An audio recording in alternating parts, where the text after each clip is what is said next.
Hey guys, Lazy Panda here. This story time was a scary moment for me, especially since I was much younger at this point and I pretty much didn't have a brain. There is a playlist of these story times if you want to see them for yourselves after this one, if it captures your interest. If not, that's okay too. Anyways, let's get right into the story. So this takes place about 6 to 7 years ago. I was in elementary school, I was quiet, didn't have any friends, kept to myself. We were doing the usual, except one teacher would be teaching all the subjects instead of one teacher teaching each of them. I didn't know if all elementary schools were like that or it just depended on how the buildings of the school were. This is weird for me to think about. Over half a decade ago, I was just in elementary. But anyways, we were being taught each subject for like 30 minutes. We sat on the rug, on the floor, and not on desks all the time. That was painful too. I don't know if anyone else agrees, but sitting on the rug of the classrooms we had was just not fun. From my preschool to the beginning of my middle school. By the way, I never paid attention in classes usually, so I wasn't doing any work. I was just wondering when the next break was, like recess, Christmas break, summer, Thanksgiving even. I was a lazy kid back then. If you compare me to the kid I am now, oh my, you wouldn't even think I was him. I also used to walk weird when I was younger. I'm not gonna explain how, it was just weird. Also, the year before, we had the nicest teacher in their winter break. She made us cookies. I still remember that. That's how nice she was to me. But as I said, I was daydreaming, forgetting I was in class. I was always in my daydreams, pretending little things were happening in the class with my imagination because I was just bored. Like I'm little. I'm expected to stay in one spot and listen. That's too much for me. Being young, I just wanted to play my video games, watch TV, and just have fun. But so the bell rings and it's time for lunch, and the cafe was decently big. We had a stage, but it was also the music room. I don't even know why. I guess they just became cheap or just didn't have any space. Also, everyone was horrible to the music teacher, so he didn't stay for very long. He also got angry easily. But we ate there. Food was trash. Chocolate milk tasted like it expired. You know, the usual. But yeah, we ate it, finished it, and we're told to line up. So we lined up and waited for all the other groups to get in their lines, and finally we were walking out of the cafe. Went towards the doors to outside, and freedom at last. Everyone was playing around, messing around, doing whatever basically. I was by myself trying to figure out what to do because it was recess. I didn't know what to do. I tried going up the slides, couldn't do that. I tried running around, too many people. I tried doing almost whatever was possible outside. But I never liked being outside. I never worked like that. I would usually stay inside and play my games. That's just how it was. I couldn't help it at the time. But then I saw something that caught my eye. I'll give you a moment to guess what it was. Think you got it yet? Okay.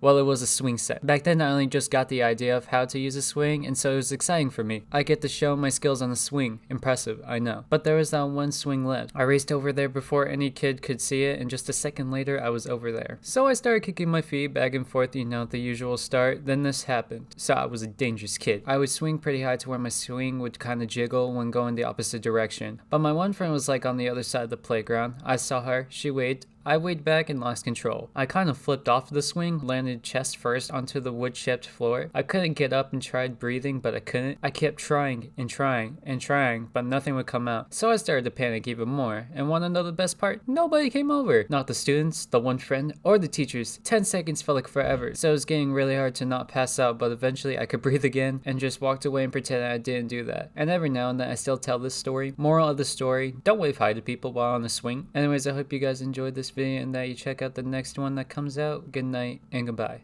I could have died from a swing and never would have been able to tell the story. Yikes.